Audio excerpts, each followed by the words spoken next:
Hi, I'm Dave Grady from Verizon. Thanks for joining me for my talk today. I really appreciate you coming by the virtual stage.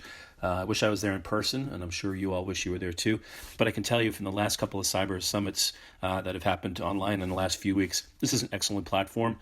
So make the most of it, interact as much as you can. And please swing by the Verizon booth. We've got a tremendous amount of information there about Verizon's cybersecurity services, in case you didn't know that we do a lot of work in the cybersecurity space here at Verizon. So I want to start my presentation by asking you a question. Normally, if I was there in person, I'd be asking for a show of hands, but I have a question for you. What possibly is there left for you to talk about when National Cybersecurity Awareness Month rolls around in a couple of weeks in October? I mean, since mid-March, every day has been Cybersecurity Awareness Month for stressed out end users and for corporate security teams like you.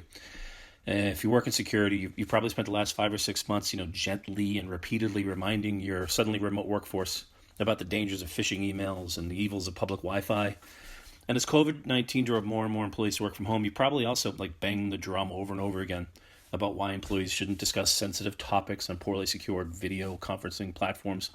You probably sent out all employee emails reminding people about the risks of working in the presence of their always listening smart devices, or their smart speakers who are eavesdropping, or even their kids who might overhear confidential information. All these reminders really make it hard for us as security people who have to plan for Cybersecurity Awareness Month this coming October to think about what the heck are we going to talk about. I mean, what is left, what is new for us to come up with something fresh for that time of year again. So I have some ideas. It's a modest proposal, but I want to really encourage you to think about this. Instead of focusing your security awareness efforts yet again on those end users, why not put your energy into sort of managing up, right? Making senior leaders and these other security program influencers the primary target of your National Cybersecurity Awareness Month outreach efforts, right? When I talk about, security influencers, what I mean is these are the people who really influence the security program budgets and the priorities. These are the people who own the business processes that can bring risk to the organization. And these are the people who can play an important role, whether they know it or not, when and if your company finds itself on the wrong end of a ransomware attack, say, or a major compromise, right? So what I want to show you today is that Verizon has put together a number of reports that are free for you to look at and download that can really help you sort of freshen up your National Cybersecurity Awareness Month, outreach efforts this October, but not just going after your end users, but really trying to communicate to the decision makers and the security influencers some of the key facts and figures and information and insight that they might benefit from to help, improve the overall security posture of your organization. So let's look at some of these reports. So first, there's the Verizon Data Breach Investigations Report. You may be familiar with that. Some of us refer to it as the DBIR, or here in Boston, the DBIR. The DBIR is a really valuable report that gets into sort of global trends and insight into actual data breaches and actual security incidents. I'm going to go a little bit deeper on that. Another report that you can use to influence your influencers is Verizon's Mobile Security Index. This is a report that looks specifically at some of the threats and some of the risks that come with mobile device usage, particularly as mobile devices become so central to the business, certainly during this pandemic. Then there's the Insider Threat Report. This is something that Verizon put out late last year, but still has a tremendous amount of value to you as you're working to influence particularly people in the business lines who are security program influencers who may not realize just how much impact insider threat can have on the business. And then there's another report we put out every year at Verizon called the Payment Security Report. Payment Security Report looks at some interesting insight into the difference between PCI compliance and actual PCI security. So all four of these reports are available for download, and I'll again get into that a little bit later about where you can get these, but they're free. And they're also written in a way that's really not filled with, advertising or marketing. It's filled with data, and it's filled with actionable data. And it's written in, all of these reports are written in a very accessible way that you can sort of read and understand and share with people who might not live and breathe, technology or security all the time. So it's a great tool to, as I said, influence the influencers. So let's first look at the DBIR, the Data Breach Investigation Report. We put this out every year. For the last 13 years or so, we've been putting out the DBIR annually. Our most recent one, the 2021, came out in late Q1, early Q2 of this year. And it's an amazing report in that this year it's got almost twice as many data points in it for analysis that yielded the report. What the DBIR does, almost twice as many as the year before. What the DBIR does is it looks at and collects information from all over the world, from partners, from law enforcement, from government agencies, about actual data breaches and about security incidents that really rose to a very high level that needed a response. So this isn't a survey. It's not about best practices. Verizon created a language for the standardized submission of this information from law enforcement, from government agencies, from partners, and et cetera. And that language is called Veris, which is the vocabulary for event recording and information sharing. And you can, look up that on a search engine, but VERIS. Basically, the Veris language talks about the actors, who did what, the action they took, that's the what. Talks about the asset that they went after. Was it a server? Was it a database? Was it an endpoint? They talk about the attribute that they went after. Was it the confidentiality or the integrity or the availability of that asset? So when organizations submit this information, it's a lot easier for us to pull together the tens of thousands of pieces of information that were submitted about thousands and thousands of actual data breaches.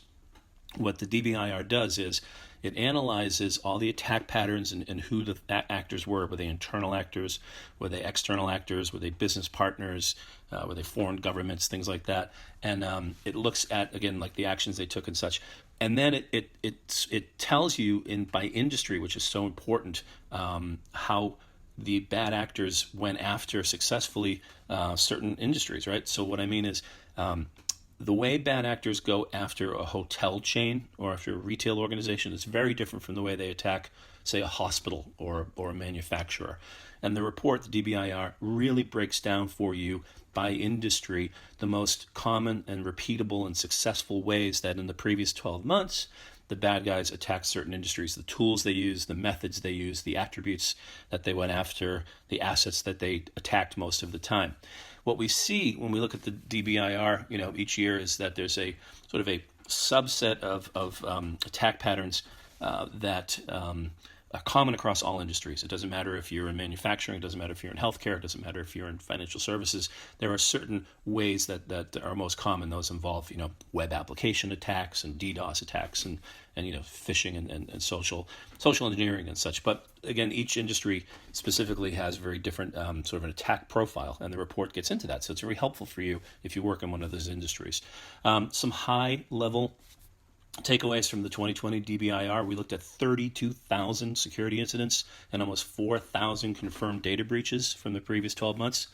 What we found there was that 67% of them, more than two-thirds of those breaches, involved just three types of attacks: credential theft, errors, and social attacks, right? We found that of all the malware incidents that we looked at, 27% of them had to do with ransomware, which really should set you back on your heels and make you realize that you need a ransomware sort of mitigation and response plan. We found that 58% of 58% of all the breaches in this report had to do with personal data, and that was twice as much as the 2019 report. That almost half of the breaches came from web application attacks, and that informs your understanding of whether or not your industry or your particular organization overly relies on web applications that might be under secured or under protected.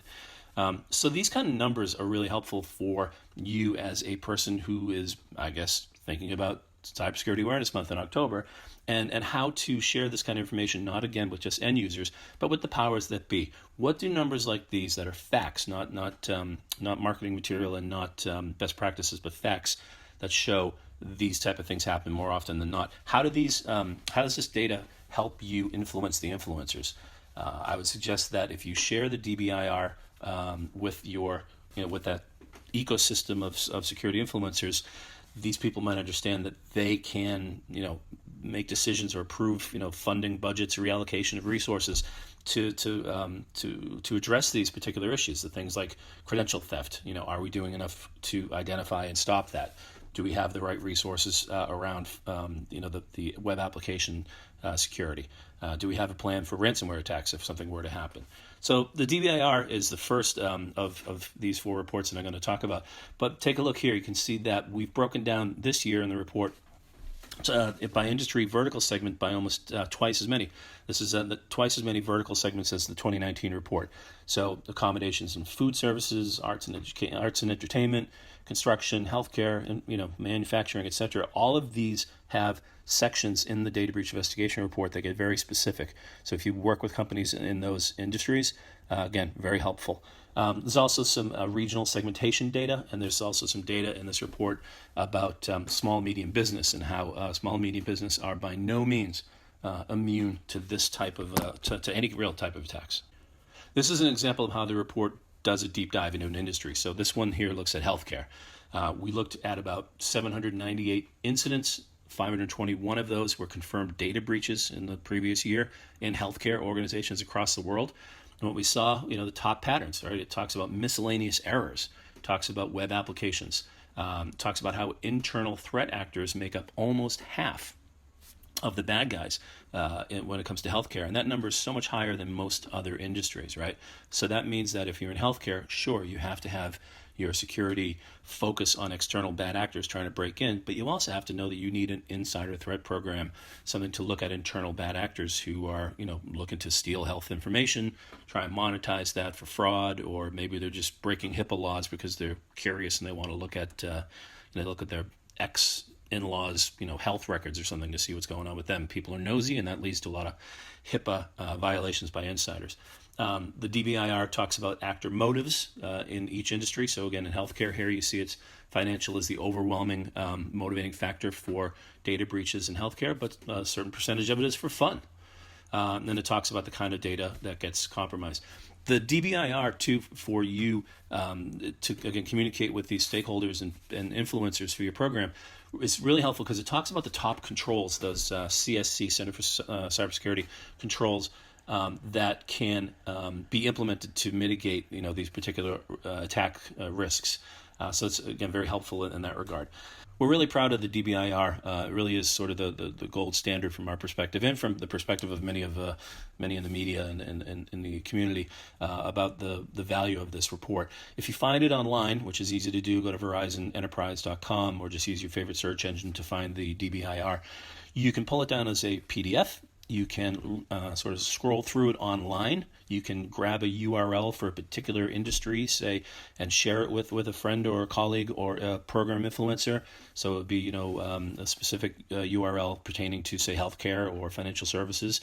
And that's a great way to make that portable. And there's also some sort of ancillary information alongside there with the report. Particularly one is a risk assessment tool to help you understand, how risky the industry is that you're currently working in based on the DBIR data.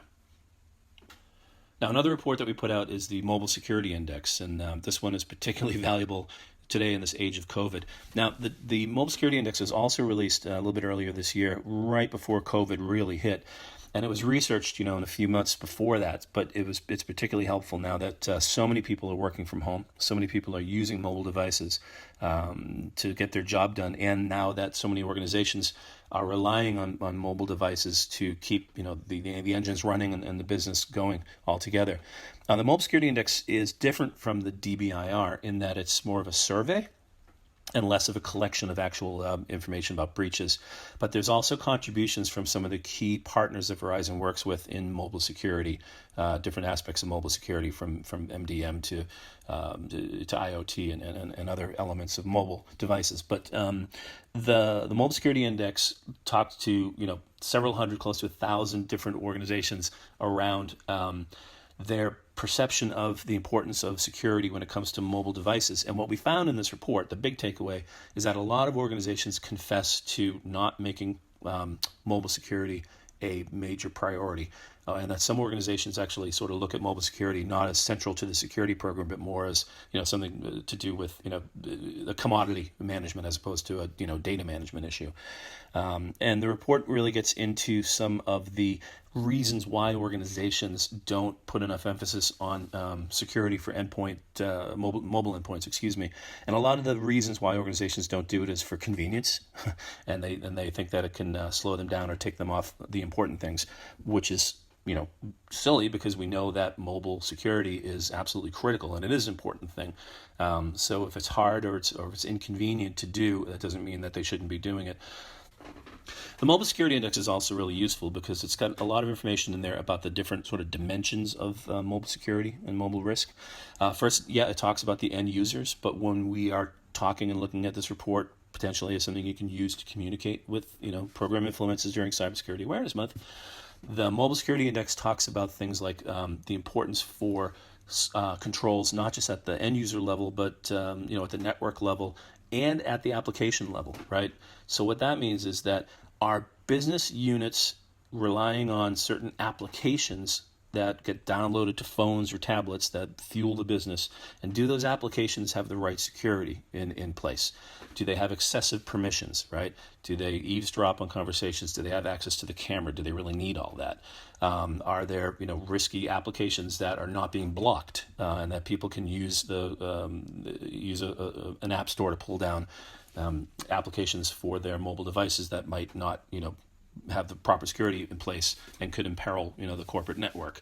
So the Mobile Security Index it's a great conversation starter to challenge your security stakeholders and your security influencers around whether or not they're paying enough attention to mobile security.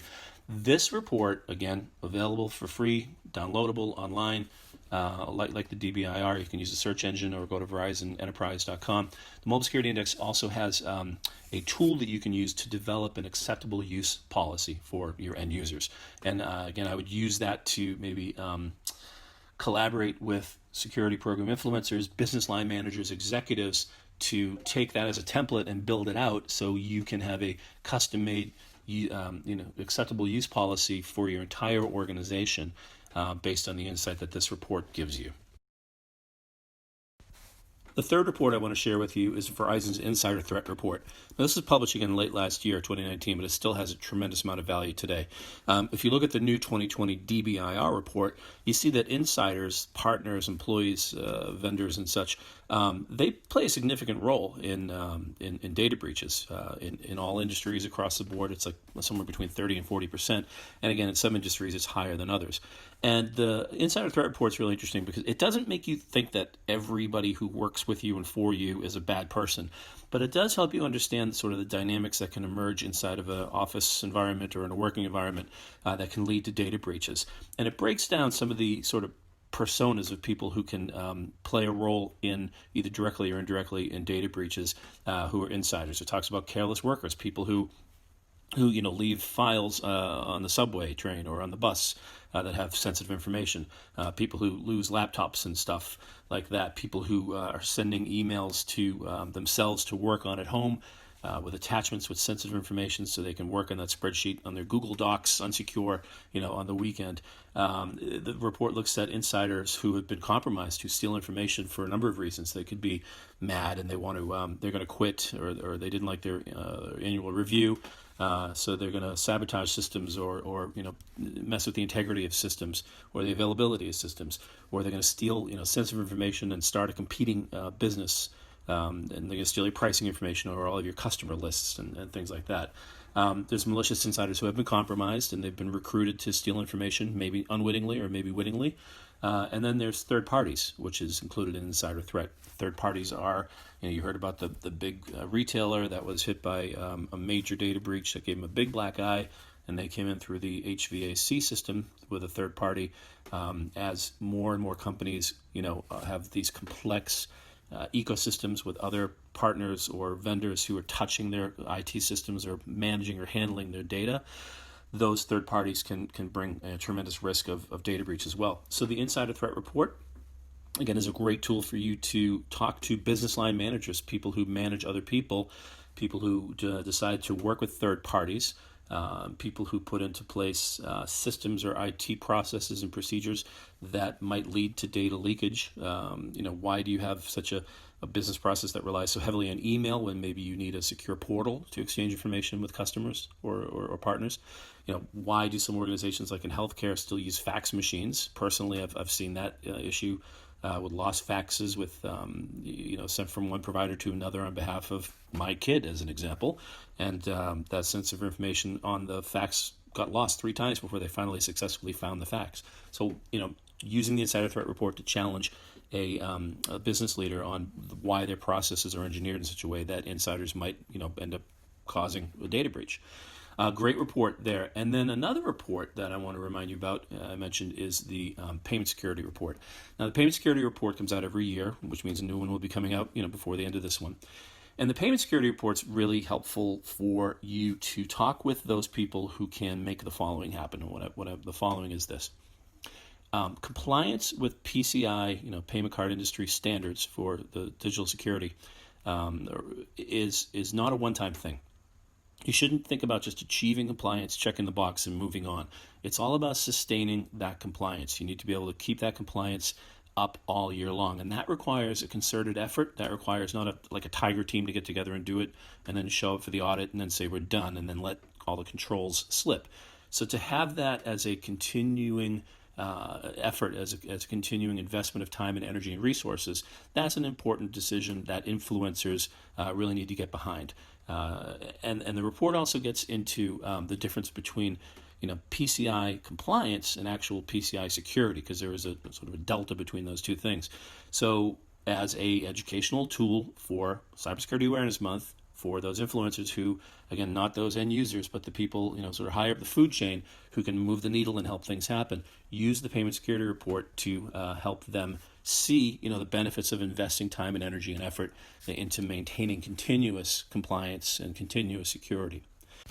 And finally, because you've been such a great audience, or at least I hope you've been a great audience, we have one more report, a bonus report that I want to show you from Verizon. And this one I think could be particularly helpful to you as you plan your Cybersecurity Awareness Month activities, aimed at, again, not the end user, but more about being aimed at the influencers and the powers that be, as it were, in your organization who can really help improve the security posture.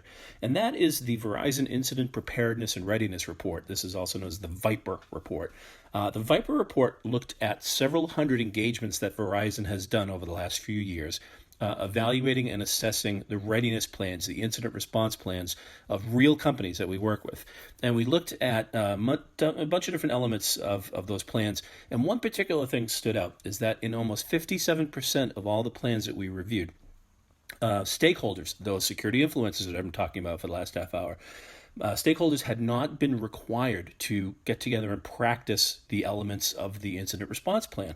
And I think this is tragic because, as we saw in the DBIR, there's a huge issue with ransomware and malware. And should an organization find itself in the middle of a ransomware attack, and it's been more than a year since they've even practiced their incident response plan, these security influencers, these stakeholders, the head of HR, the head of public relations, the head of the law department, the business line managers whose critical applications have been kicked offline by ransomware, these people have to be involved in what the response is going to be, what the containment plan is going to be.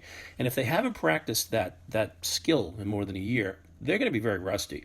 So I would highly recommend that you look at the VIPER report, the Verizon Incident Preparedness Readiness Report, and look at the data that's in there about the maturity and the robustness of security incident response plans, and use this report to influence those people out there who are going to be involved in that 3 o'clock in the morning ransomware conversation, and show them the dangers and the risks of not having a high level of preparation. So that's your bonus report, the VIPER report. So all 5 of these are available online. Again, VerizonEnterprise.com. And since you're going to be trying to, if you take my advice, communicating and influencing the non-end user, because you've been talking to them all year with COVID, I would recommend that in addition to focusing your security awareness efforts on these influencers and on these executives, that you let the rest of the organization know that this time around in Cybersecurity Awareness Month, you're doing that, right? That you're sort of that you're going after the powers that be and the senior ups and the mucky mucks as the primary target for cybersecurity awareness. Now, again, you'll have to remind everybody about the best practices, but I think that the end user population, which has been so saturated with reminders about malware and such during the last 6 months, and about reducing the risk of working at home, they would probably appreciate the fact that they're not going to get the same messages this October. So I want to wish you the best of luck in October when Awareness Month comes around. I want to wish you a good day today at this conference virtually. Please stop by the Verizon booth. Many of the reports that I mentioned here are available there as well. And we will see you hopefully in person next year.